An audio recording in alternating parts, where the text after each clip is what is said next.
Chapter 3 है ना। ये आपका है आव्यूह, ठीक है, या फिर मैट्रिक्स, ठीक है। अब यहाँ पर ये है कॉन्सेप्ट मैट्रिक्स में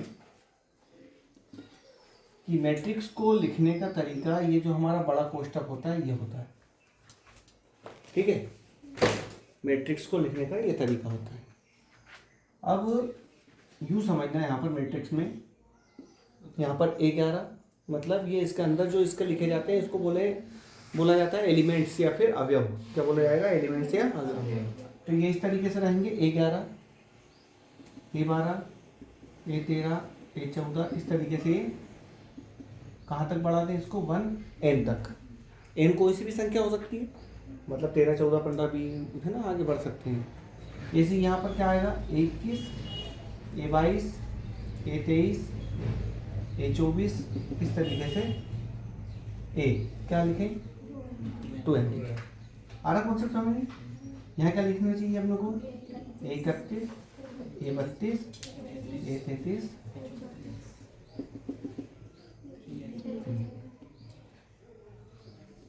आया समझ? इस तरीके से ये लाइनें यूं चलती रहेंगी।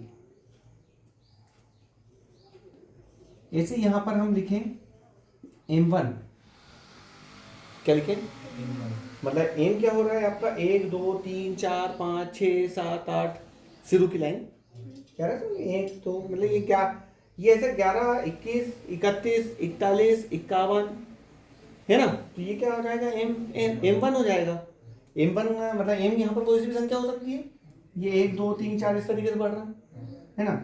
यहाँ पर हो जाएगा M2, फिर जाएगा M3, यहाँ M4, इस तरीके से बढ़कर Mn हो जाएगा। क्लियर है सर?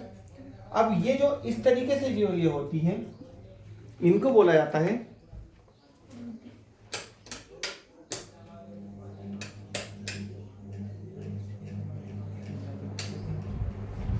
क्या बोला जाता है? पंक्ति, है ना। पंक्ति को बोला जाता है रो,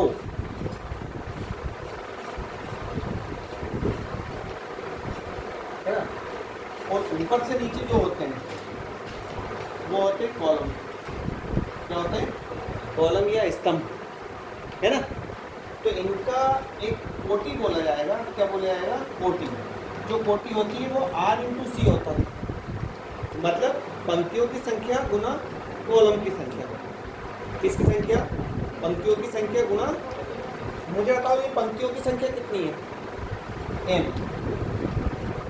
है ना। और कॉलम की संख्या कितनी है? n। 1 2 3 4 5 कहाँ तक जा रहा है? n तक, है ना। और पंक्ति कितनी जा रहा है? 1 2 3, दिख रही है? 1 वाली हो गई, 2 वाली हो गई, 3 वाली हो गई, 4, ये m वाली हो जाएगी। तो इसका जो कोटि बनेगी वो बनेगी M×n। अब इसके जितने भी जो सवाल होते हैं M×n, है ना, इसकी कोटि पर डिपेंड करेंगे। किस पर डिपेंड करेंगे? कोटि पर। तो हमें केवल ये ध्यान रखना है कि जैसे मान लो मैं यहाँ पर लिख रहा हूँ 2132, ये लिखा, इसकी कोटि बताओ। कपिल बताओ इसकी कोटि। मतलब M×n लिखना है ना। M×n मतलब M क्या है? ये पंक्ति है ना, ये पंक्ति, ये कॉलम। तो M की संख्या कितनी है? पंक्ति कितनी है? 2, पूरा कॉलम कितना है? 2, 2×2, है ना। जैसे अगर मान लो ऐसा लिखा 2 3 1 2 1 3, कितना हुआ? 2×3, कितना हुआ? 2×3 हुआ कि नहीं? 2 पंक्ति और कॉलम कितने हो रहा है? 1 2 और 3। अगर मान लो मैं इसको ऐसा लिख दूँ 2 1 2 3 1 2, अब 3×2 आया कौन सा समझ में? इस तरीके से हम इसकी क्या लिखेंगे? कोटि लिखेंगे। वो कोटि के ऊपर ही इसके आगे के जो सवाल जो सोल्व करेंगे हम, नॉर्मल होगा जोड़ना, घटाना, और गुणा भी होगा और भाग भी होगा, है ना। तो वो आगे धीरे धीरे समझेंगे किस किस तरीके से उठते हैं। फिर इसके बाद आता है इसके क्या प्रकार क्या आते हैं। तो ये चलो मान लो ये शायद आपके पास ये नहीं है ना। हमारे पास जो व्यापक कोई अवयव होता है, हम इसको ऐसे डिनोट करेंगे और AIJ M क्रॉस N से ज्ञात कर सकते हैं। अब ये IJ से आप क्या समझोगे, IJ क्या होते हैं, यही 11 12 ये सब IJ है। मतलब यहाँ 11 वाली लाइन में I1 है ना, ये एक, यहाँ पर एक, यहाँ 2 है ना, यहाँ 1 यहाँ 3 यहाँ 1 यहाँ 4 आ रहा समझ में। तो हम किसी भी अवयव को इस तरीके से बना सकते हैं। आगे वाले सवालों में हम करेंगे अभी, है ना, किस तरीके से बनाएंगे। फिर आता है यहाँ पर अवयव के प्रकार की थोड़ी सी बात कर लें, है ना। अवयव के प्रकार सबसे पहले था स्तंभ अवयव। अब आप ये बताओ, आपने स्तंभ अवयव, स्तंभ या बोलते हैं हम कॉलम, स्तंभ को क्या बोलते हैं, कॉलम। जैसे घर बनाते समय बीम खड़ा नहीं करते, तो आपको वो मना कर रहे हो कि हाँ कर रहे हो, है ना। तो इसमें कितने कॉलम रहेंगे, एक कॉलम, है ना। मतलब इसकी कोटि क्या मिलेगी आपको, बताओ। आरसी होती है ना कोटि, तो रो की संख्या भले ही कुछ भी हो, लेकिन कॉलम की संख्या हमेशा एक रहती है यहाँ पर, जिसको हम क्या बोलेंगे, कॉलम अवयव।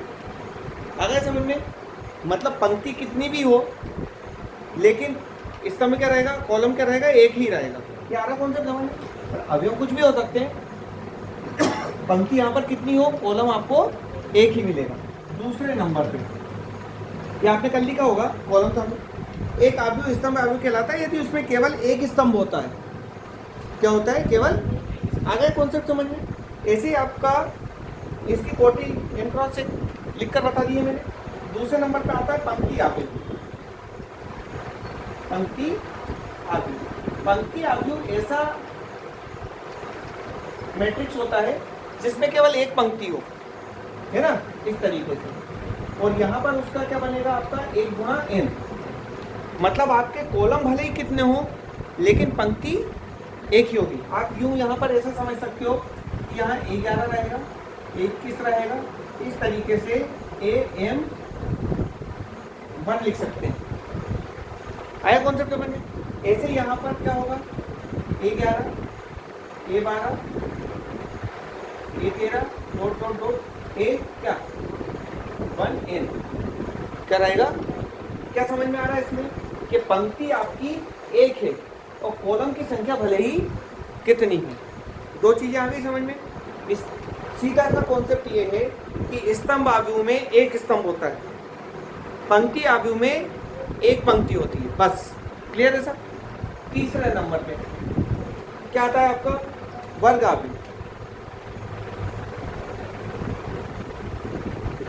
वर्ग अवयव, वर्ग अवयव में क्या होता है कि हमारे पास m क्रॉस n का यदि कोई अवयव है तो इसमें हमेशा m बराबर n होता है। मतलब जितने पंक्ति होंगी उतने ही कॉलम होंगे। वर्ग का मतलब ऐसा एक ऐसी आकृति बनती है, तो ये हिस्सा और ये हिस्सा बराबर कब होगा, तो अपने को समझ में आ रहा है कि जितनी पंक्ति हो उतने ही कॉलम हो, तो वो अवयव कैसे हो जाएगा, वर्ग अवयव। चौथे नंबर पे अब आता है विकर्ण अवयव। क्या आता है, विकर्ण अवयव। ध्यान देना, विकर्ण अवयव में क्या होता है। विकर्ण अवयव एक ऐसा अवयव होता है जिसमें सबसे पहले तो आप विकर्ण समझो। अपने पास चतुर्भुज होते हैं, मान लीजिए आयत है। क्या है, आयत। इसमें आयत शब्द इसलिए भी लगाया जा रहा है क्योंकि हमारे पास जो अवयव की परिभाषा है पेज नंबर 64 पर, उस पर लिखा हुआ है अवयव संख्याओं या फलनों का एक आयताकार विन्यास होता है। कैसा विन्यास होता है, आयताकार विन्यास। आयत अपन यूँ बनाते नहीं बनाते। अगर मान लो इसको पूरा डिजाइन करोगे आप, यहाँ पर लाइन बना दोगे, क्या दिखाई देगा, एक आयत। विन्यास का मतलब होता है फैलाव, मतलब जब संख्याएं बढ़ती जा रही हैं और निश्चित क्रम में बढ़े वो। एक है ना। तो कहने का ये कि ये विकर्ण कैसा होगा, ये जो अगर बहुत आयत में यदि हम बात करें तो सम्मुख शीर्षों को मिलाने वाली भुजा क्या हो, सम्मुख शीर्षों को मिलाने वाली जो भुजा होती है उसको क्या बोला जाता है, विकर्ण बोला जाता है। तो जैसे मान लो क्या हो कि अपन यहाँ पर कुछ लिखें 1 0 0, मान लो हमने यहाँ पर 3 क्रॉस 2 गलत लिख दिया, 2 क्रॉस 3 2 पंक्ति, या फिर 3 क्रॉस 3 ले लो, ज़्यादा अच्छे समझ में आएगा, है ना। तो यूं हो रहा है यहाँ पर कि केवल सारे जो अवयव हो वो 0 हो, लेकिन केवल विकर्ण के अवयव 0 ना हो, तो उसको क्या बोला जाएगा, विकर्ण अवयव। आ रहा समझ में, ये यहाँ पर 0 0 0 सब है, लेकिन यहाँ से जो ये हम विकर्ण का मिलान कर रहे हैं यहाँ कुछ ना कुछ अवयव हो, 0 ना हो, ठीक। ये अवयव क्या हो जाएगा आपका, विकर्ण अवयव। फिर आता है अदिश अवयव। कौन सा अवयव, अदिश अवयव अपने आप में क्या होता है, एक विकर्ण अवयव होता है। कैसा अवयव होता है, एक विकर्ण अवयव अदिश अवयव कहलाता है यदि इसके विकर्ण के अवयव समान हो। मतलब ये जो चौथे नंबर पे अपन ने विकर्ण अवयव लिखा है, अगर मान लो हम इसको अदिश अवयव लिखना चाहें, है ना, 5वें नंबर पे यदि अदिश अवयव लिखना चाहें तो यहाँ पर ये अंतर आ जाएगा कि ये विकर्ण अवयव तो हो, लेकिन ये सारे अवयव कैसे होना चाहिए, एक जैसे, है ना। एक जैसे मतलब यदि यहाँ पर आपने 2 लिया तो यहाँ पर भी 2 और यहाँ पर भी 2 हो। Is that clear. फिर आता है अगला आपका, इसे हटा दूं,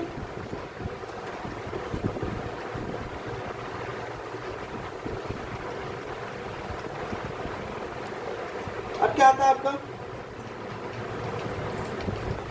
तत्समक, 6ठे नंबर पर। अब ये तत्समक अवयव क्या होता है, तत्समक अवयव एक वर्ग अवयव होता है ना। कैसा अवयव, मतलब वर्ग अवयव का मतलब कैसा, वर्ग अवयव आपसे पूछे तो वर्ग अवयव क्या होगा, तो आप बोलोगे कि उसमें पंक्ति और रो की संख्या बराबर, तो वो वर्ग अवयव। मुझे बताओ, मैं एक अवयव ऐसा लिख दूँ, ये वर्ग अवयव है कि नहीं है, पंक्ति एक कॉलम भी, पता है ये पंक्ति भी एक है कॉलम भी एक, अपने आप में वर्ग अवयव होगा। तत्समक अवयव जब होगा जब मतलब अपने आप में वर्ग अवयव हो गए, साथ में इसका जो विकर्ण के जो अवयव है वो क्या हो, एक एक हो, क्या हो, इसकी वो कोटि लिखे तो कितनी होगी, 3 क्रॉस 3 वर्ग अवयव है अपने आप में। अच्छा, तत्समक शब्द क्यों बोलते हैं, हमारे पास एक जो होता है वो तत्समक अवयव होता है ना। कैसा अवयव होता है, इसलिए वहाँ पर विकर्ण के सारे अवयव वो क्या मिलेंगे वहाँ पर, तत्समक। लास्ट आता है आपका कौन सा, 7वें नंबर पे, शून्य अवयव, है ना।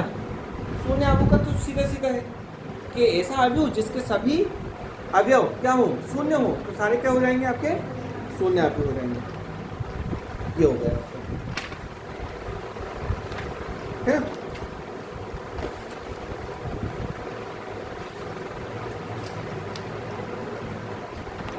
एक लाइन अपने को लिखना है, किसी अवयव में, ये इसको क्यों उतारना है, क्या इनको सब उतारना, मतलब मैं ऐसा पूछ रहा हूँ कि उतारना है कि नहीं उतारना है, वो इसलिए पूछ रहा हूँ क्योंकि कल आपने परिभाषा तो लिखी ली है, केवल समझने वाली बात थी, है ना। तो उतारना पड़ेगा, अगर सरल लग रहा हो या ऐसा लग रहा हो कि हमें ऐसे ज़्यादा याद रहेगा तो उतार लो, अन्यथा कोई ज़रूरी नहीं है।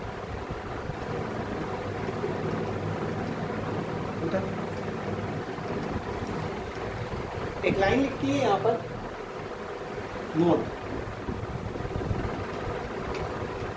किसी अवयव में अवयवों की संख्या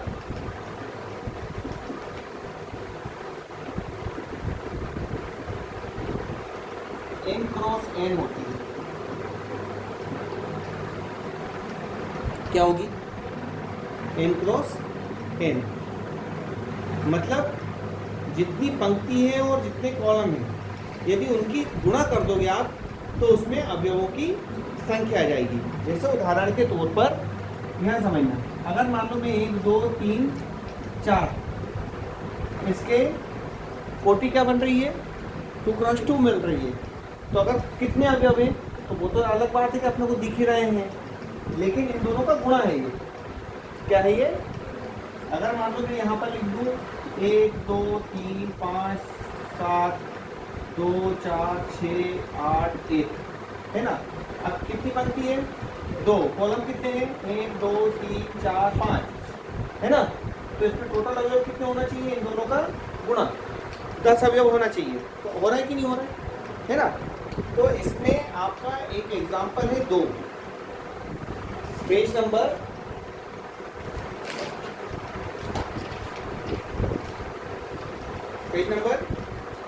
66 पर, ठीक है।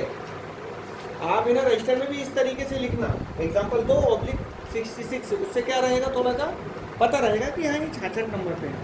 आपसे बोला गया कि इसमें यदि किसी अवयव में 8 अवयव हो तो उसकी संभव कोटियां लिखिए, है ना। तो इसका सॉल्यूशन देखना,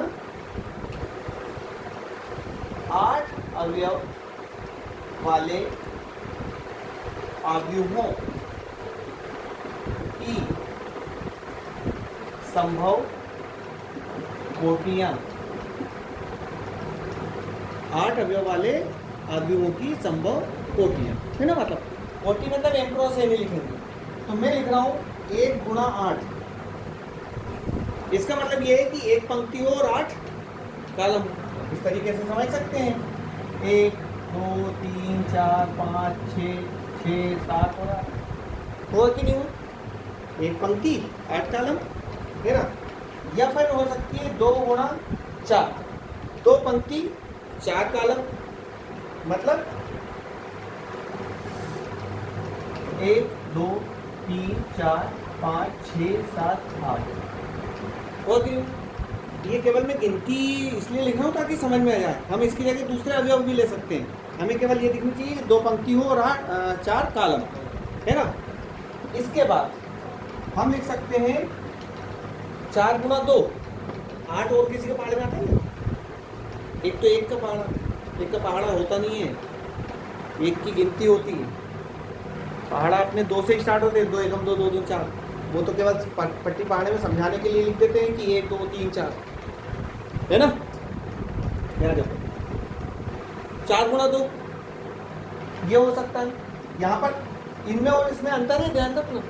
इसमें क्या हो रहा है, 2 पंक्ति 4 कॉलम, यहाँ क्या हो रहा है 4 पंक्ति 2 कॉलम। तो ये अवयव अलग होगा और ये अवयव भले ही एक जैसे हो लेकिन अलग अलग है। ऐसे आपका एक हो सकता है 8 गुणा 1। इसके अलावा और कोई संभव है क्या, 8 इनके अलावा कहीं और मिल सकता है क्या गुणा में, नहीं मिल सकता। तो जो आपका आंसर है वो ये हो जाएगा, ठीक है।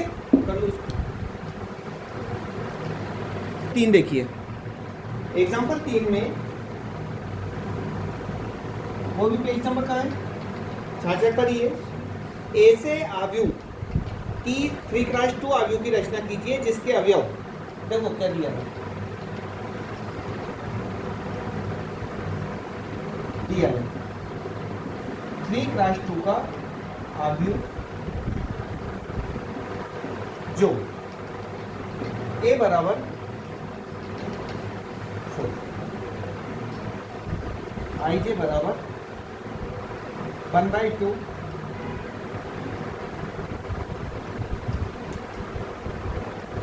से परिभाषित है, ठीक है। अब ये अपने को बनाना है 3x2 का अवयव बनाना है और सारे अवयव इस तरीके से परिभाषित हैं। तो सबसे पहले तो 3x2 का अवयव ऐसे डिनोट करते हैं, कैपिटल ए से।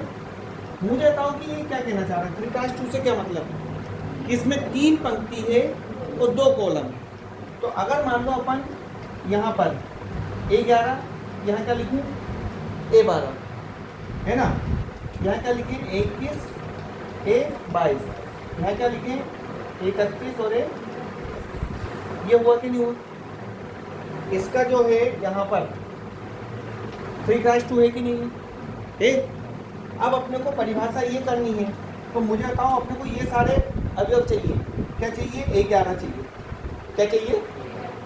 11। तो 1/2 रखा, आई की जगह कितना?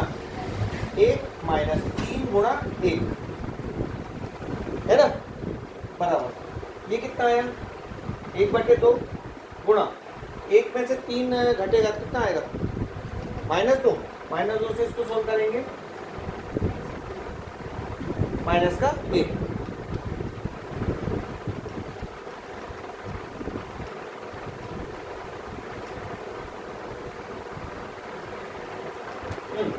इसमें एक चीज और थोड़ा सा ध्यान देना है कि जब हम इसमें से ये मोड में से इसको मान निकालते हैं, इसमें से मोड में से, है ना, तो ये निरपेक्ष मान होता है। ध्यान रखना कभी भी अगर मान लो -a लिखा है मोड के अंदर तो आप उसे क्या लोगे? a ही लोगे। क्लियर? तो जब ये इसके अंदर -2 हो रहा है तो आप इसे क्या ले लोगे? प्लस का ही। तो 2 से 2 कैंसिल होकर कितना जाएगा? 1 आ जाएगा। ठीक, याद देखो क्या निकाला? A12 मतलब 1/2 कोष्टक के अंदर 1 माइनस 3 गुणा 2 मतलब 1/2 गुणा 3 6 में से क्या है?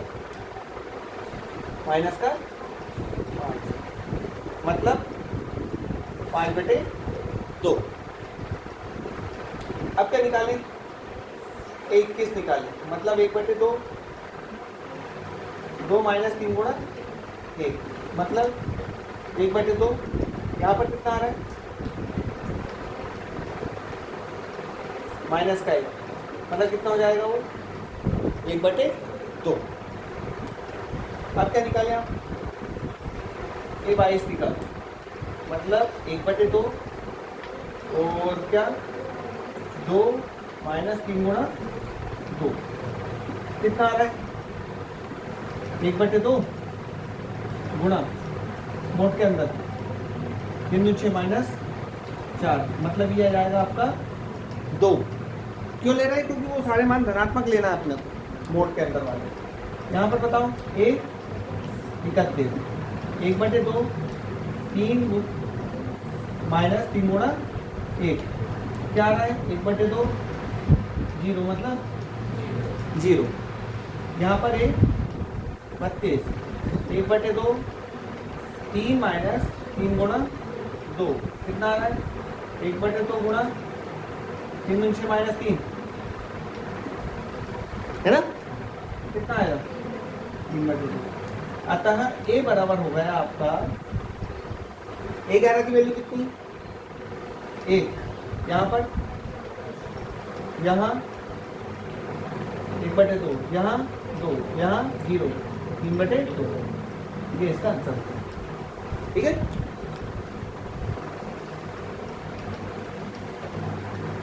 नोट क्या लिखना है? आव्यूहों की समानता लिखो। आव्यूहों की समानता इसमें लिखो दो आव्यूह समान होते हैं यदि उनकी कोटि समान है। दो आव्यूह समान होते हैं यदि उनकी क्या है? कोटि समान है ना। अब क्या होगा आगे कि जैसे अगर मान लो इनकी कोटि समान है ना तो ही हम इनका कंपेयर कर पाएंगे। ठीक है, अब जैसे मान लो आपका एक एग्जांपल है, एग्जांपल 4। हाँ, एग्जांपल 4। एग्जांपल 4 में आपको दिया है x + 3 z + 4 और 2y - 7 -6 a - 1 0 b - 3 -21 और ये 0। इसको बराबर में ऐसा लिख रखा है उन्होंने 0 6 3y minus 2 minus 6 minus 3 2c plus 2, यहाँ पर 2b प्लस 4 माइनस 21 और ये 0। यहाँ तो इन्होंने साफ साफ सामने बोल ही रखा है ना। इसमें करना क्या अपने को ABC और XYZ के मान बताना है ना।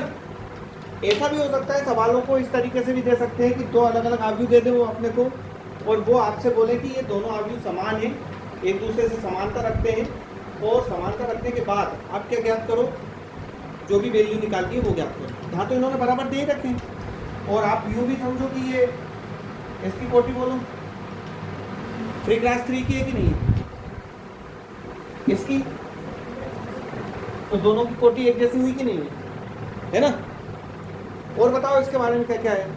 ये एक वर्ग आव्यूह है कि नहीं, ये वर्ग आव्यूह कैसे, हाँ मतलब इसमें रो की संख्या और कॉलम की संख्या आपस में कैसी है, बराबर। तो ये कैसा हुआ, वर्ग आव्यूह हुआ। क्लियर। चलिए, तो जब ये वर्ग आव्यूह है तो इनके जो संगत अवयव हैं वो भी आपस में बराबर होंगे। कब होंगे, जब दो आव्यूह आपस में समान हो, ठीक है। और जब दो आव्यूह आपस में समान होंगे तो उनके संगत अवयव भी आपस में, तो आप कंपेयर कर लो। जैसे मान लो x प्लस 3 इसके बराबर में यहाँ क्या हो जाएगा 0, तो दिस इम्प्लाइज x प्लस 3 बराबर 0। तो यहाँ x की वैल्यू कितनी आ गई, -3 आ गई। आई इसी प्रकार z प्लस 4 इक्वल 6, तो z की वैल्यू आ गई 6 माइनस 4 मतलब 2, है ना।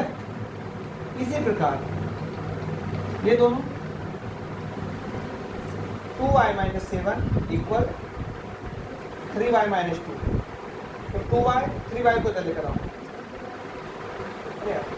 ऐसा करना। हाँ चलो किधर भी वो तो कोई फर्क नहीं पड़ेगा। उधर कितना था -2, -7 को उधर ले जाओ तो +7, ये कितना बच रहा है माइनस का y, और 7 में से 2 जाएगा तो 5, तो ये माइनस इधर लगा दो। x का वैल्यू आ गया, y का आ गया और z का आ गया, ये आ गया। अब इसके बाद हमें -6 ये यहाँ से इसका निकाल दो, a -1 इक्वल क्या हो जाएगा -3, तो a -3 और ये +1 कितना आ गया -2 आया। इसी प्रकार इसको बराबर में इसको रख लो, 2c प्लस 2 बराबर 0, तो 2c प्लस 2 उधर जाकर -2, c बराबर -2 डिवाइडेड 2, c बराबर -1। इसी प्रकार क्या b -3 इक्वल 2b प्लस 4, तो यहाँ पर आप क्या करूँ, b 2b को इधर ले आओ, 4 प्लस 3, पक्षांतर अपने हाथ में होता है, अपने सुविधा होनी चाहिए, किधर से किधर ले जाना है उससे कोई फर्क नहीं पड़ेगा। तो ये कितना हो रहा है -p और ये क्या हो रहा है 7, तो b बराबर -7। यहाँ पर एक ही बॉक्स में सबके मान रख दो। x बराबर कितना मिला -3, y बराबर कितना मिला -5, z बराबर कितना मिला, कहाँ गया, यहाँ पर 2, a बराबर कितना मिल गया आपको -2, b बराबर -7 और c बराबर -2। बस ये आंसर, जहाँ जहाँ अपने को जरूरत पड़ी उसको बराबर रख लिया अपन ने, और क्या आंसर हो गया। लेकिन कब रख सकते हैं इसको, जब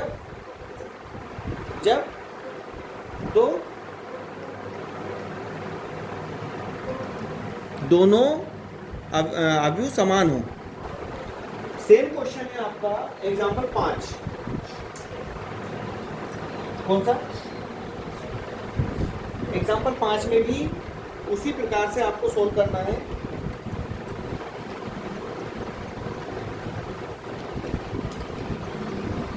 क्या दिया हुआ है? 2a प्लस बी ए माइनस 2b, 5c माइनस 3 और 4c माइनस 3 प्लस 3d बराबर।